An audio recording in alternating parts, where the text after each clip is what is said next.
आज आपण घेऊन आलो आहोत जो खानदेशात एकदम पारंपरिक पदार्थ आहे तो म्हणजे कढी आणि फुनके, जो आवर्जून होळीमध्ये हा बनवला जातो आणि थंडीच्या दिवसात हा बनवलाच जातो. तर आज आपण बघणार आहोत हा खानदेशी पदार्थ कढी आणि फुनके कसा बनवलेला आहे. तर नमस्कार, मी आशा तुमचं सगळ्यांचं स्वागत करते आशाच रेसिपीमध्ये. जर तुम्ही माझ्या चॅनलवर नवीन आला असाल तर चॅनलला सबस्क्राईब करा आणि माझे रेसिपी तुम्हाला कसे वाटतात हे नक्की कमेंटमध्ये सांगा आणि एक लाईक करा. तर आज आपण पाहणार आहोत खानदेशातला हा पारंपरिक पदार्थ, तो म्हणजे कढी आणि फुनके. तर हा आवर्जून ह्याच्यामध्ये चिवईची भाजी वापरून आपण हा बनवलेला आहे. तर हा कसा बनवला आहे तर आता आपण पाहूया. तर हे बघा, ह्याच्यासाठी मी अर्धी वाटी मूग डाळ घेतलेली आहे, अर्धी वाटी चणा डाळ घेतलेली आहे आणि अर्धी वाटी मी तूर डाळ घेतलेली आहे. आणि आता मी ह्याच्यामध्ये अर्धी वाटी चवळी घेतलेली आहे. ही अख्खी चवळी घेतलेली आहे मी. शक्यतो काही लोक चवळीची डाळ वापरतात, पण माझ्याकडे डाळ नव्हती तर मी अख्खी चवळी वापरलेली आहे. आता हे स्वच्छ पाण्याने 2-4 वेळा धुवून घ्यायचं आहे आणि मग आपल्याला हे भिजत ठेवायचं आहे पाण्यामध्ये. म्हणजे डाळ आपल्याला छान अशा भिजवून घ्यायच्या आहेत. तर तुम्हाला जर हे सकाळी करायचं असेल तर तुम्ही रात्रभर जरी भिजत ठेवलं तरी चालतं. तर हे बघा, मस्तपैकी आपल्या या डाळी आता भिजून झालेल्या आहेत. हे बघा, छान अशा भिजलेल्या आहेत. तर आता एका चाळणीमध्ये आपण ह्या काढणार आहोत, म्हणजे ह्याचं जे पाणी आहे ते सगळं काढून घेणार आहोत. कारण आपल्याला आता ह्याची पेस्ट करून घेणार आहे ना, थोडीशी अशी रवाळ पेस्ट करायची आहे ह्याची. एकदम असा बारीक फाईन पेस्ट नाही करायची. तर आपण ह्याची पेस्ट करण्यासाठी आपल्याला ह्याच्यामध्ये आपण सगळं जे पदार्थ आहेत ते वापरणार आहोत. म्हणजे वेगळं न वापरता आपण डाळीबरोबरच मिक्सरमध्ये टाकणार आहोत. तर 1 चमचा बडीशोप घेतलेली आहे मी, कच्ची आहे ही बडीशोप. 1 चमचा ओवा घेतलेला आहे आणि 1 चमचा आपण जिरं पण वापरणार आहोत ह्याच्यामध्ये. जर तुम्हाला हे अख्खंच टाकायचं असेल तर तुम्ही पेस्टमध्ये नंतर टाकू शकता, पण मी हे मिक्सरमध्येच डायरेक्ट सगळं वाटून घेणार आहे एकत्र. तर 4 मिरच्या लसणाच्या पाकळ्या घेतलेल्या आहेत आणि छोटासा तुकडा अद्रकाचा घेतलेला आहे. तर आता आपण हे सगळं मिक्सरच्या भांड्यामध्ये टाकून छान अशी रवाळ अशी पेस्ट करून घेणार आहे. तर हे बघा, मस्त अशी आपण रवाळ अशी पेस्ट बनवून घेतलेली आहे. आता आपल्याला ह्याच्यामध्ये ना ही मी चिगळाची भाजी वापरणार आहे. तर ही मी भाजी घेतलेली आहे, स्वच्छ मी हिला साफ करून घेतलेली आहे आणि धुवून पण घेतलेली आहे. तर आता ह्याला बारीक चिरून घेऊया आपण. आता ही सगळी डाळ आपण बघा मिक्सरमध्ये वाटून घेतलेली आहे. आता ह्याच्यामध्ये आपल्याला चवीनुसार मीठ आणि अर्धा चमचा आपण हळद टाकणार आहोत. तर हे बघा, तुम्हाला जर लाल तिखट टाकायचं असेल तुम्ही टाकू शकता. तर आता हे हिंग टाकणार आहे मी. आणि आता हा एक कांदा घेतलेला, असं बारीक कापून घेतलेला आहे आपण. आणि जी आपण चिगळाची भाजी घेतलेली ना ती पण आपण टाकणार आहोत. जर तुम्हाला ही भाजी नाही भेटली ना तर तुम्ही नुसत्या डाळींचं जरी हे फुनके बनवले ना तरी पण छान लागतात. पण शक्यतो चिगळाची भाजीच वापरतात बरेच लोक. तर आता आपण सगळं हे छान असं एकजीव मिक्स केलेलं आहे.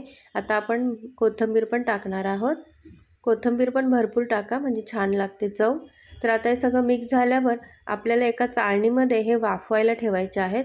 तर ही मी चाळणी घेतलेली आहे, ही माझ्याकडे पितळेची चाळणी होती. तर आता आपण असं मुठीमध्ये ह्याला असं हे करून असा आकार देऊन ह्याला आपण हे बघा याप्रमाणे आपण हे छान असे वाफवून घेणार आहोत. तर आता सगळे अशा फुनके आपण बनवून घेऊ आणि छान असे इडलीच्या भांड्यामध्ये आपण वाफवायला ठेवू. इडलीचं भांडं नसेल तर तुम्ही एखाद्या टोपात किंवा कढईमध्ये जरी वाफवले तरीही चालतील. तर बघा, मी असं एक भांड्यामध्ये आधीच पाणी उकळायला ठेवलेलं. आता आपल्याला हे छान असे वाफवून घ्यायचे आहेत. तर आपले हे फुनके वाफवून होतात तोपर्यंत आपल्याला या फुनक्यांबरोबर खाण्यासाठी आपण कढी बनवणार आहोत.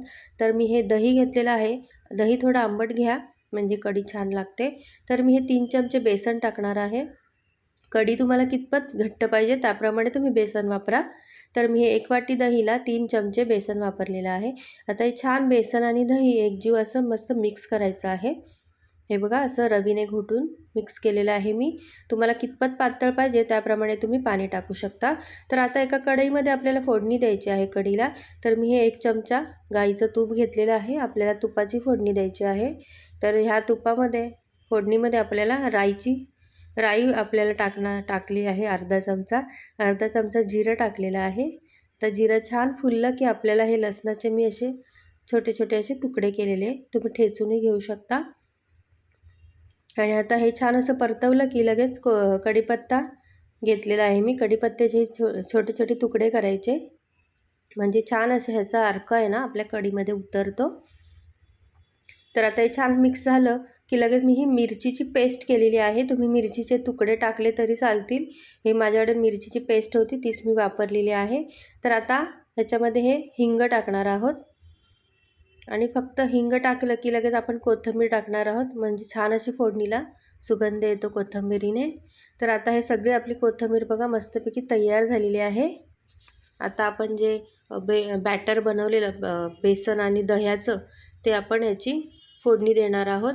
तर ह्याच्यामध्ये मी हळद नाही वापरली। मी शक्यतो मी कढी बनवताना हळद नाही टाकत कढीमध्ये, अशी पांढरीच कढी आम्हाला आवडते। जर तुम्हाला हळद आवडत असेल तर तुम्ही हळदही टाकू शकता, कोणी हळद टाकून बनवतं कढी। तर हे बघा आपली मस्तपैकी आपण फोडणी दिलेली आहे। आता कितपत तुम्हाला पातळ पाहिजे त्याप्रमाणे तुम्ही पाणी टाकू शकता। तर हे बघा आता छान ह्याला उकळी काढायची आहे। बघा मस्तपैकी अशी उकळी आलेली आहे की नाही। आता आपल्याला चवीनुसार मीठ टाकून आपल्याला ही कढी मस्तपैकी उकळून घेतलेली आहे आपण आणि छान अशी शिजली पण आहे। तर आता ही आपण तयार केलेली आहे कढी। आता ह्याच्यावर मस्तपैकी कोथिंबीर आपण भुरभुरूया आणि छान अशी आपली कढी तयार झालेली आहे फुनक्यांबरोबर। तर हे बघा मस्तपैकी आपण ह्याच्यावर आता कोथिंबीर टाकलेली आहे। तर आता आपली कढी तयार झालेली आहे बघा, मस्त अशी, जास्त पातळ पण नाही आणि जास्त घट्टही नाही, इतपत आपण थोडीशी दाटसर करायची आहे। तर आता आपले फुनके आपण बघूयात झाले की नाही। तर बघा मस्त असे वाफून झालेले आहेत।